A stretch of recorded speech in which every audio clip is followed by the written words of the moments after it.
Channel వీక్షిస్తున్నటువంటి ప్రేక్షక అభిమానులకి నమస్సుమాంజలు. నా పేరు డాక్టర్ డి బాలకిషన్. ఈ పిఎంసి ఛానల్ ద్వారా అలాగే ఆరోగ్యమే మహాభాగ్యం అనే శీర్షిక నుండి రకరకాల వ్యాధుల గురించి నేర్చుకుంటున్నాము. ఈరోజు కూడా అలాగే ఇంకొక రకమైనటువంటి వ్యాధి గురించి నేర్చుకుందాం. ఇలా ఎన్ని నేర్చుకున్నా కొత్త కొత్త వ్యాధులు రావడం, మనకు తెలిసిన వ్యాధులే అయినప్పటికీ వాటిని తగ్గించుకోవడానికి సరైన మార్గాలు లేక వాటిని అలాగే వదిలేయడం జరుగుతుంది.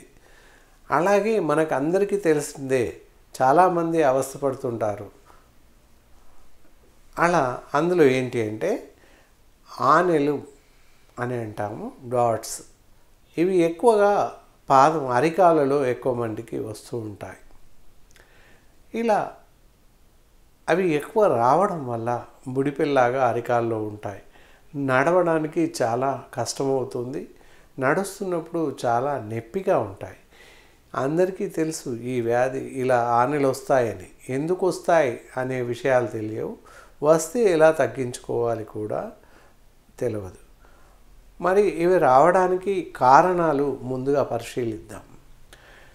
ఏంటంటే ఎక్కువ స్ట్రెస్ అవ్వడం లేదా ఎక్కువగా అరికాల పైన బరువు పడడం, ముఖ్యంగా వేళ్ళ వెనుక భాగంలో లేదా మడిమె దగ్గర కింది భాగంలో ఆనెలు ఎక్కువగా వచ్చే అవకాశం ఉంది. మనకి ఎక్కడైతే ఫ్లోర్ భూమిపైన ఎక్కువ స్ట్రెస్ పడి ఎక్కువగా అరికాళ్ళ ఆనుతావో ఆ ప్రాంతంలో ఆనెలు వచ్చే అవకాశాలు ఉన్నాయి.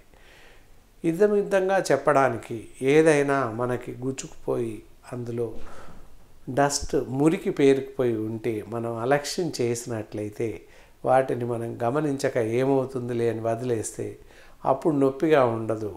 ఇంటర్నల్గా ఇన్ఫెక్షన్ స్టార్ట్ అయ్యి తర్వాత డాట్స్ మాదిరిగా వాటినే ఆనెలు అంటాము. వృద్ధి చెంది ఒక బుడిపిలాగా తయారవుతుంది. దానివల్ల మనం నడవలేని పరిస్థితి ఏర్పడుతుంది. లేదా ఏదైనా రాయి గుచ్చుకోవడం, మేకులు గుచ్చుకోవడం, ముళ్ళు అంటారు. ఏదైనా వుడ్తో తయారు చేసిన ఈత ముళ్ళు, తుమ్మ ముళ్ళు లాంటివి ఏదైనా ముళ్ళు గుచ్చుకుంటే కూడా పూర్తిగా దాని మూలం మనం తీయని పరిస్థితుల్లో కూడా శరీర భాగంలో అలాగే ఉండిపోయి కొంతకాలం తర్వాత దాని విష ప్రభావం వల్ల కూడా ఇంటర్నల్గా గడ్డగట్టుకుపోతుంది. అది కాలక్రమేణా కొంతకాలం తర్వాత పైకి ఉబికి వస్తుంది. చర్మం ఎక్స్ట్రా టిష్యూ పెరుగుతుంది. దానివల్ల కూడా ఆనెలు తయారయ్యే అవకాశం ఉంది. మరి ఇలా తయారైనటువంటి ఆనెలను మనం గమనిస్తూనే ఉంటాము. అయితే ఇవి రావడానికి కారణాలను చెప్పాము. ఈ విధమైనటువంటి కారణాలు ఉన్న పరిస్థితుల్లో ముళ్ళు గుచ్చుకోవడం కానీ, ఏదైనా మేకులు గుచ్చుకోవడం కానీ జరిగిన పరిస్థితుల్లో సరిగ్గా పరిశుభ్రపరచకపోతే ఇంటర్నల్గా టిష్యూస్ అభివృద్ధి చెంది ఈ విధంగా ఆనెలు తయారయ్యే అవకాశం ఉంది. అంతేకాక కాళ్ళపైన ఎక్కువగా బరువు పడడం, అనుకోకుండా తయారయ్యే అవకాశాలు కూడా కొన్ని సందర్భాల్లో ఉంటాయి. ముఖ్యంగా మన చేతుల్లో ఉంది ఏంటంటే మేకులు గుచ్చుకున్నప్పుడు కానీ, ఏదైనా ముళ్ళు గుచ్చుకున్నప్పుడు కానీ పూర్తిగా దాని మూలాలను తీసివేసి ఆ ప్రాంతాన్ని శుభ్రపరచుకోవడం, సబ్బుతో కడగడం లేదా ఆ తర్వాత స్పిరిట్తో, యాంటీసెప్టిక్ లోషన్స్తో మంచిగా పరిశుభ్రపరచుకోవడం జరిగితే భవిష్యత్తులో ఆనెలు తయారు కాకుండా ఉండే అవకాశం ఉంది. ఇది ఒక కారణం. వాటంతట ఎందుకు తయారవుతో కాళ్ళపైన అనుకోకుండా బరువు పడుతుంది. ఆ బరువు పడడం, చెప్పులు లేకుండా నడవడం వల్ల ఎక్కువ మట్టుకు ఇలా వచ్చే అవకాశాలు ఉన్నాయి. ఇవి రావడానికి కారణాలలో కూడా సరైన పాదరక్షలు ధరించకపోవడం, బాగా గట్టిగా ఉండేటటువంటి పాదరక్షలను ధరించడం లేదా టైట్గా ఉండేటటువంటి బూట్లను అంటే షూస్ని వాడడం జరుగుతుంది. టైట్గా ఉన్నటువంటి బూట్లను వాడడం వల్ల కూడా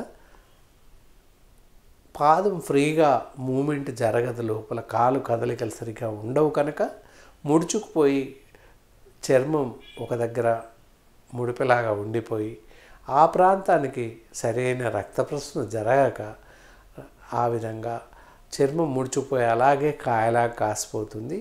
ఆ తర్వాత అది ఆనెగా రూపాంతరం చెందే అవకాశం ఉంటుంది.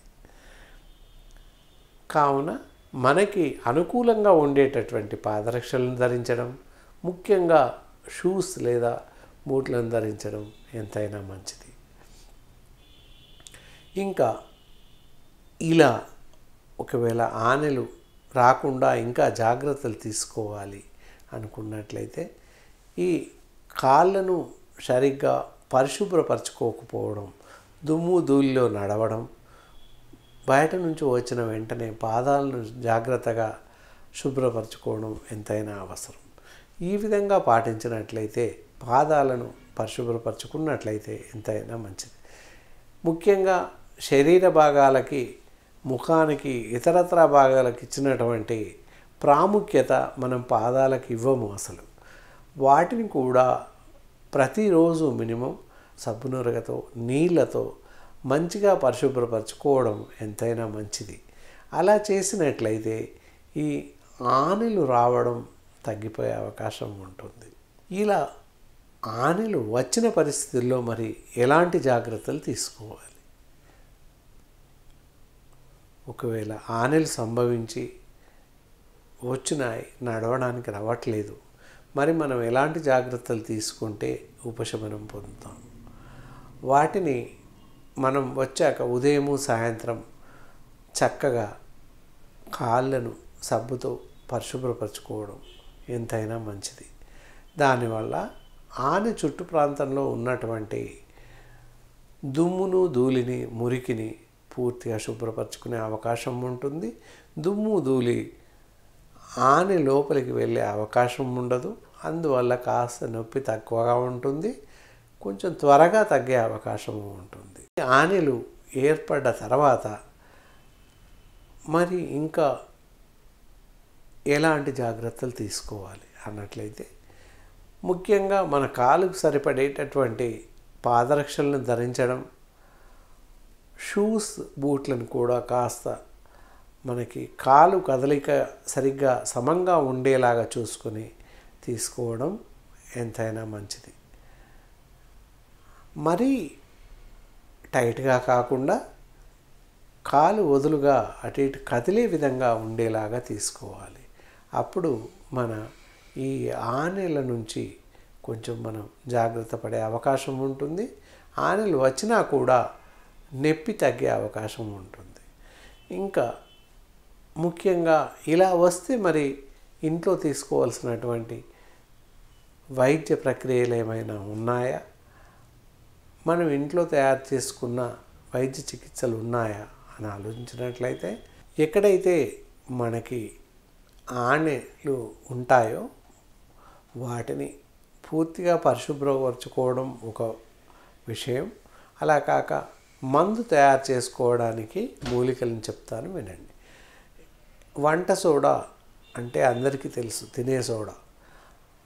ఆ సోడాని ఎక్కడైతే మనకు ఆనె అవుతుందో ఆ ప్రాంతంలో కాస్త ముందుగా ఆముదం తీసుకుని, ఆముదం అంటే కూడా అందరికీ తెలుసు క్యాస్టర్ ఆయిల్ అంటారు. ఆముదాన్ని ఆనె తయారైన ప్రాంతంలో కాస్త అప్లై చేసి దాన్ని ఇంకే వరకు ఆనె పైన అప్లై చేయాలి. అది ఆనెలోపలికి ఇంకిపోయిన తర్వాత కాస్త తినే సోడా ఆనె మొదటి భాగంలో మూలం పైన వేసి బ్యాండేజ్ లాంటి చిన్న పట్టీ లాంటిది కట్టి ఉంచినట్లయితే ఆనె తగ్గిపోతుంది. ఈ విధంగా ప్రతిరోజు పూర్తి ఆనె తగ్గే వరకు పూర్తిగా పరిశుభ్రపరచుకొని వంట సోడా ముందు క్యాస్టర్ ఆయిల్ ఆముదంతో పూర్తిగా అప్లై చేసి పైపూతగా పెట్టేసి, ఆముదం ఇంకిపోయిన తర్వాత వంట సోడాని ఆనె ప్రాంతంలో వేసి కట్టినట్లయితే, పట్టి వేసినట్లయితే పూర్తిగా తగ్గిపోతుంది. ఇలా తగ్గే వరకు ప్రతిరోజు నియం తప్పకుండా రోజు రాత్రి పడుకునే ముందు ఆనెల పైభాగంలో ఈ పట్టీ వేసుకుని పడుకున్నట్లయితే చాలా మంచిది, తొందరగా తగ్గిపోయే అవకాశం ఉంటుంది. ఇలా ఈ విధంగా ఆనెలకి మన గృహంలోనే చేసుకునేటటువంటి అత్యంత అద్భుతమైన చికిత్స. ఇప్పుడు నేను చెప్పిన 2 రకాల మూలికలు పదార్థాలు ప్రతి ఇంట్లోనూ ఉంటాయి. వంట సోడా ఉంటుంది, ఆముదం ఉంటుంది. ఎలాంటి శ్రమ తీసుకోకుండా ఈ విధంగా మీకు మీరుగానే మందు తయారు చేసుకుని ఆనెలను పూర్తిగా తగ్గించుకునే అవకాశం ఉంది. ఇలా కాక షాప్లోకి వెళ్ళి రకరకాల మందులను తెచ్చుకొని ఆయింట్మెంట్లను తెచ్చుకొని వాడడం సర్వత్రా ప్రమాదకరం. కావున ఈ చెప్పినటువంటి చిట్కా వైద్యం ద్వారా, గృహ చికిత్స ద్వారా ఆనెను పూర్తిగా తగ్గించుకునే అవకాశం ఉంది. అలా ఒకవేళ మీకు వీలు పడని పరిస్థితుల్లో, సమయాభావం వల్ల మీకు సమయం చిక్కని పరిస్థితుల్లో మా ఆయుర్వేద వైద్యులను సంప్రదించినట్లయితే ఆనెలు పూర్తిగా తగ్గడానికి మంచి వైద్య చికిత్సను మీకు అందించి మీకు సంభవించినటువంటి ఆనెలను పూర్తిగా తగ్గించే అవకాశం ఉంది. ముఖ్యమైన గమనిక ఏంటంటే, ఇలా ఆనెలు అయినప్పుడు ఏం చేస్తారంటే జనాలు బ్లేడ్తో, రేజర్ బ్లేడ్ అంటారు, బ్లేడ్తో పైభాగాన్ని కట్ చేస్తారు. అలా కట్ చేయడం ఎంత మాత్రము మంచిది కాదు. కొన్నిసార్లు డీప్గా కట్ అయ్యి సెప్టిక్ అయి కాలు పూర్తిగా తీసివేసే ప్రమాదం కూడా ఉంది. కనుక అలాంటి ప్రయత్నాలు అసలే చేయకండి. ఇవన్నీ గమనిస్తూ ఈ జాగ్రత్తలు, ముఖ్యంగా గృహ చికిత్సా విధానం చెప్పాను, ఆ విధంగా చేస్తే చాలా మంచిది. అలా కాని పక్షంలో వైద్యులను సంప్రదించడం ఎంతైనా మంచిది. ఇలా ఈ చికిత్సను పూర్తిగా తగ్గే వరకు మీరు పాటించినట్లయితే ఆనెల బారి నుండి పూర్తిగా బయటపడే అవకాశం ఉంది. ఇంకొక రకమైనటువంటి ఇబ్బందికరమైనటువంటి వ్యాధి, ఇది అందరికీ తెలుసు, సర్వత్రా చూస్తూనే ఉన్నాము. ముఖ్యంగా అరికాళ్ళు ఏదైతే ఉన్నాయో ఇది కూడా పాదాలకు సంబంధించినటువంటి జబ్బే. ఈ అరికాళ్ళు, పాదాలు, వేళ్ళు బాగా పగిలిపోతుంటాయి. పాదాలు ముఖ్యంగా, అరికాళ్ళు పగుళ్ళు బారుతాయి. పగుళ్ళు బారి వాటి నుంచి ఎక్కువగా రక్తం వచ్చే అవకాశాలు, సందర్భాలు కూడా ఉన్నాయి. దీన్ని పాదార్థం అని అంటాము. ఈ విధంగా ఏర్పడేటువంటి కాళ్ళ పగుళ్ళు ఎలా రక్షించుకోవాలి, కాళ్ళు పగుళ్ళ బారి నుండి పూర్తిగా స్వస్థత చేకూరే అవకాశం ఉందా అని అనుకున్నట్లయితే కంప్లీట్గా పూర్తిగా తగ్గించడానికి ఆయుర్వేదంలో వైద్య చికిత్స ఉంది. ఎవరికి వారుగా అందరూ అనుకుంటారు, మామూలుగా పగిలినప్పుడు పెద్దగా సమస్య అనిపించదు, ఎలాంటి నొప్పి ఉండదు, కాబట్టి ఏం అవ్వదులే అని చెప్పేసి అలక్ష్యంగా వెళ్ళిపోతుంటాము. కాళ్ళ పగుళ్ళే కదా, ఏమవుతుంది, ఏం అవ్వట్లేదు అని చెప్పేసి అదేవిధంగా అందరూ అలాగే ఉండే అవకాశం ఉంది. 100కి 90 మంది అలాగే అనుకుంటారు. కానీ పగుళ్ళు ఎక్కువ అయిన పరిస్థితుల్లో ఆ పగుళ్ళ నుండి రక్తం కారణం, రసి, చీము కారణం సంభవిస్తుంది. అలాంటి పరిస్థితుల్లో కాళ్ళు సెప్టిక్ అవ్వడం లేదా అసలే నడవలేని పరిస్థితి కూడా ఏర్పడుతుంది. దానివల్ల కాళ్ళు ఉబ్బిపోవడం, పాదాలు ఉబ్బిపోవడం, ఇతరత్ర కారణాలు, ఇతరత్ర జబ్బులు సోకే అవకాశం ఉంటుంది. కాబట్టి కాళ్ళు పగుళ్ళ బారిన పడ్డప్పుడు వాటిని తగ్గించుకోవడం ఎంతైనా శ్రేయస్కరం. అసలు మరి కాళ్ళు పగుళ్ళు రాకుండా ఉండడానికి జాగ్రత్తలు, మనము బయటకు వెళ్ళి వచ్చిన ప్రతిసారి పాదాలను పూర్తిగా పరిశుభ్రపరచుకోవడం చాలా మంచిది. ప్రతి మానవుడు, ప్రతి మనిషి ఇతర శరీర భాగాలకి ఇచ్చినటువంటి ప్రాముఖ్యతని పాదాలకు ఇవ్వడు.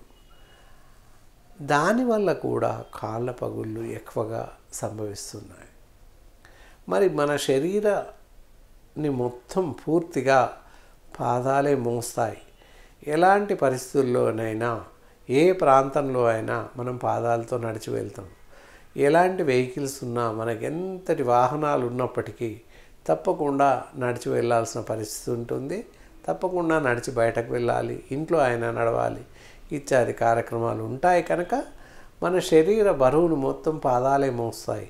అంత ప్రాముఖ్యంగా ఉన్నటువంటి అవయవాలని మనం పట్టించుకోవట్లేదు, ఏ మాత్రం శ్రద్ధ తీసుకోవట్లేదు.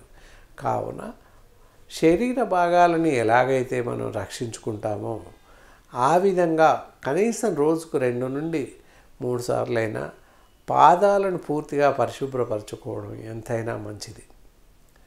ముఖ్యంగా స్నానం చేస్తున్న పరిస్థితుల్లో ప్రొద్దున ఉదయం టైంలో పాదాలని పూర్తిగా సబ్బుతో కడగడం చాలా మంచిది. సాయం సమయంలో బయటకు వెళ్ళి వచ్చిన ప్రతిసారి కూడా మంచి గోరువెచ్చటి నీటితో పాదాలను కడగడం చాలా మంచిది. ఇలా చేయడం వల్ల కాళ్ళ పగుళ్ళు దాదాపుగా రావు. ఒకవేళ వచ్చినా త్వరగా తగ్గే అవకాశం ఉంటుంది. ఈ విధంగా చేస్తే కాళ్ళ పగుళ్ళు అనేటివి రాకుండా మిమ్మల్ని మీరు జాగ్రత్త పరచుకోవచ్చు. ఇంకొక విషయం ఏంటంటే షూస్ అంటాము, మేజోళ్ళు షూస్ని వాడడం వల్ల కూడా కాళ్ళ పగుళ్ళు రాకుండా రక్షించుకునే అవకాశం ఉంది. కావున అవకాశం ఉంటే బూట్లను లేదా షూలను వాడడం చాలా మంచిది. ఈ విధమైన జాగ్రత్తలు తీసుకోవడం వల్ల కాళ్ళ పగుల బారిన పడకుండా ఉండే అవకాశం ఉంది. అయినప్పటికీ కాళ్ళ పగుళ్ళు సంభవించాయి, కాళ్ళ పగుళ్ళు ఎక్కువగా ఉన్నాయి, నడవలేకపోతున్నాం అనుకున్నటువంటి పరిస్థితుల్లో మరి ఎలాంటి జాగ్రత్తలు తీసుకోవాలి? ముఖ్యంగా జాగ్రత్తలు తీసుకుందాం. దుమ్ములో ధూళిలో నడవకపోవడం, తప్పకుండా పాదరక్షలు ధరించడం చాలా మంచిది. ఇంకా వాటికన్నా బూట్లు, షూస్ని ధరించడం చాలా మంచిది. రోజు ఉదయం సాయంత్రం అవసరాన్ని బట్టి మనం బయటకు వెళ్ళి వచ్చిన ప్రతిసారి పాదాలను పరిశుభ్రపరచుకోవడం సర్వత్రా మంచిది. దానివల్ల కాళ్ళ పగుళ్ళు, ఆ పగుళ్ళ మధ్యలో ఉన్నటువంటి దుమ్ము ధూళి ఇరుక్కుంటుంది. ఆ దుమ్ము ధూళి పూర్తిగా వెళ్ళిపోతుంది. దానివల్ల తొందరగా తగ్గే అవకాశం ఉంటుంది. ఇంకా ఇలాంటి జాగ్రత్తలు తీసుకుంటే కాళ్ళ పగుళ్ళ బారి నుండి తొందరగా బయటపడే అవకాశం ఉంది. ఉదయం సాయంత్రం పూర్తిగా సబ్బు పెట్టి సబ్బు నురగతో కడగడం చాలా మంచిది. ఇలా ఈ విధంగా జాగ్రత్తలు తీసుకుంటే కాళ్ళ పగుళ్ళ బారి నుండి తొందరగా బయటపడే అవకాశం ఉంది. ఇంకా చికిత్స విషయానికి వస్తే ఎలాంటి చికిత్సలు తీసుకుంటే కాళ్ళ పగుళ్ళ బారి నుండి బయటపడతాము అని వీక్షించినట్లయితే గృహౌషధం ఉంది. జాగ్రత్తగా గృహౌషధాన్ని ఇంట్లోనే తయారు చేసుకుని మనం పాదాలకి క్రమం తప్పకుండా వాడడం వల్ల పూర్తిగా కాళ్ళ పగుళ్ళ బారి నుండి రక్షణ పొందుతాం. అది ఏంటంటే ఈ తేనె మైనము అని చెప్పేసి బయట మార్కెట్లో దొరుకుతుంది. తేనె మైనము ఒక 100 గ్రాములు, మాని పసుపు ఒక 50 గ్రాములు ఇది తీసేసుకొని మనం ముందుగా తేనె మైనాన్ని వేడి చేసినట్లయితే పూర్తిగా నూనెలాగా మారిపోతుంది.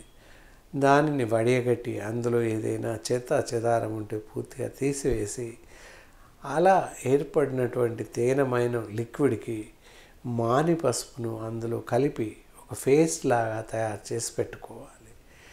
దీనిని మనం అవసరం ఉన్నప్పుడు వినియోగించుకోవచ్చును. ముందుగా పాదాలను పూర్తిగా పరిశుభ్రపరచుకొని వేడి నీటిలో కొంత టేబుల్ సాల్ట్, ఉప్పు అంటారు, వాటిని వేసేసి పాదాలు మునిగే వరకు ఆ నీటి అందు కాళ్ళను 10 నిమిషాల వరకు ఉంచి ఆ తర్వాత కాళ్ళను పూర్తిగా సబ్బుతో శుభ్రపరిచి నీటితో సబ్బు నరగ లేకుండా పూర్తిగా క్లీన్ చేసుకొని కాళ్ళను పూర్తిగా డ్రై ఎండేలాగా బట్టతో తుడిచి ఆ తర్వాత మనం ముందుగా తయారు చేసుకున్నటువంటి ఈ తేనెమైన లేపనాన్ని అప్లై చేసినట్లయితే త్వరగా ఈ కాళ్ళ పగుళ్ళు తగ్గిపోయే అవకాశం ఉంది. ఇలా రాత్రి లేపనాన్ని అప్లై చేయాలి. ఉదయం లేవగానే మనం స్నానం చేస్తున్న పరిస్థితుల్లో సబ్బు నురగతో పూర్తిగా పాదాలను పరిశుభ్రపరచుకోవాలి. పగుళ్ళ యందు ఉన్నటువంటి మందుతో సహా పూర్తిగా క్లీన్ చేయాలి. అలా కాని పక్షంలో మనం బయటకు వెళ్ళగానే దుమ్ము ధూళి మళ్ళీ పగుళ్ళకు అంటుకుని ఇంకా ఎక్కువగా అయ్యే అవకాశం ఉంది. కావున ఈ విధంగా మందును అప్లై చేసుకొని పూర్తిగా తగ్గించే అవకాశం ఉంది. ఇంకొక చిట్కా అంటే చాలా సింపుల్గా ఉంటుంది. కాళ్ళని ఇదే విధంగా పరిశుభ్రపరచుకొని రోజు సాయంత్రం వ్యాస్లిన్ అంటారు, వైట్ వ్యాస్లిన్ మార్కెట్లో దొరుకుతుంది. అది తీసుకొచ్చి కాళ్ళను పూర్తిగా పరిశుభ్రపరచుకొని దానిపైన ఈ వ్యాస్లిన్ని రోజు సాయంత్రం రాత్రి పడుకునే ముందు అప్లై చేసి ఉదయం లేవగానే స్నానం చేసే ముందు కాళ్ళను పూర్తిగా సబ్బుతో పరిశుభ్రపరచుకున్నట్లయితే మీ కాళ్ళ పగుళ్ళ బారి నుండి పూర్తిగా బయటపడే అవకాశం ఉంది. క్రమం తప్పకుండా ప్రతిరోజు రాత్రి ఈ వ్యాస్లిన్ కానీ మనం తయారు చేసుకున్న లేపనాన్ని కానీ పెట్టినట్లయితే కాళ్ళ పగుళ్ళ బారి నుండి పూర్తిగా బయటపడే అవకాశం ఉంది. ఈ 2 వైద్య విధానాల్లో ఏది పాటించినప్పటికీ మీకు స్వస్థత చేకూరుతుంది. కావున ఇలా ఈ వైద్య విధానాలను పాటిస్తూ ఈ గృహ చికిత్సా విధానాన్ని పాటిస్తూ కాళ్ళ పగుళ్ళ బారి నుండి మిమ్మల్ని మీరు రక్షించుకుంటారు అని ఆశిస్తున్నాను. అలా అప్పటికి మీకు తగ్గని పరిస్థితి లేదా సమయం లేనట్లయితే ఆయుర్వేద వైద్యులను సంప్రదించినట్లయితే మీకు సరిపడేటటువంటి వైద్య చికిత్సలను తీసుకోవాల్సినటువంటి జాగ్రత్తలను మీకు అందించి మీ కాళ్ళ పగుళ్ళ బారి నుండి బయటకు తీసుకొచ్చే అవకాశం ఉంది. కావున ఏమాత్రం అలక్ష్యం చేయకుండా కాళ్ళ పగుళ్ళే కదా అని చెప్పేటటువంటి అశ్రద్ధ చేయకుండా ఈ చిట్కా ద్వారా గృహ చికిత్సా విధానాల ద్వారా మీ పాదాలని అరికాలని పూర్తిగా రక్షించుకుంటారని ఆశిస్తున్నాను. నమస్తే, సెలవు.